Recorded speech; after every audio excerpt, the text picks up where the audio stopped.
Maurice is in Atlanta. Hi, Maurice. How are you? I'm doing fine, Dave. How you and Chris doing today?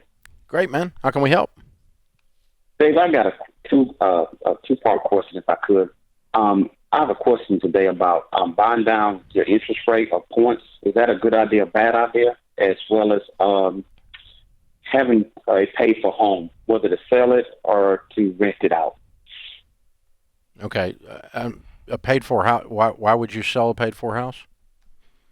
Whether to rent the home out or either to sell the home. Yeah. Do you want to be a landlord or do you want the money? Good question. I mean, that's up to you.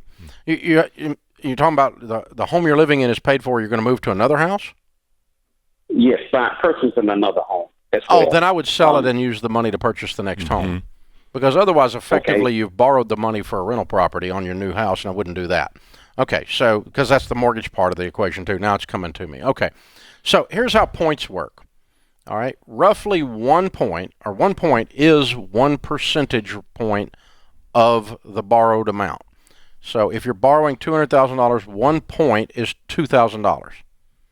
That will reduce your interest rate, your APR, by anywhere from 1/8 to 1/4.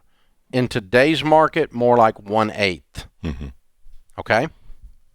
And so if you had a 3 and an 8 and you paid 1 point, you could buy it down to around a 3. Does that make sense? Yes, it does. Now, do this with me, okay? If you are getting 1/8% savings per year as the payback of 1%, would it make sense to you that it takes 8 years for that to break even?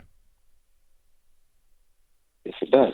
1/8 times 8 is a whole. Okay, 8/8 is a whole. Is 1%. And so an 8-year break-even period on an interest rate you would not do, because the average home mortgage is paid off every 5.6 years, and the average home sells every 7.1 years in America. Okay, and so you're not going to be there long enough to even break even.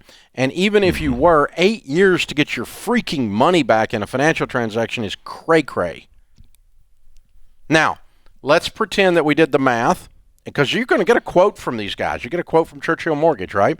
And they come back and they say, okay, 1% is going to reduce, 1% point is going to reduce your interest rate by 1/4. Now let's do the same formula. It takes 4 years to get your money back. If you go from 3 1/4 to 3 by paying 1 point, that's a much better deal, obviously. That one you might do, but you for sure don't do the other one. You don't want to wait more than 4 years to get your money back on these things. So the first 4 years, you didn't make any profit, any headway. You're in the hole until you get up to break even, and it's after 4 years or after 8 years in these two examples that you get gravy on the biscuit mathematically. Does that make sense? Yes, it does. So overall, when you run this calculation, I think you're going to I find about 9 out of 10 times the answer to your question is, do I use points to buy down the interest rate? The answer is usually no. Yeah. Maurice, how much do you have in the bank? How much money do you have in the bank right now? I actually have around 10 grand. Okay. Because typically what would happen is if you're dealing with a mortgage company, when they start leading with buying down, it's because they're seeing the money you've put on your financial statement, that you have some money sitting aside. And if they're typically leading with the buy down, it means primarily that their interest rate is not as competitive as it needs to be.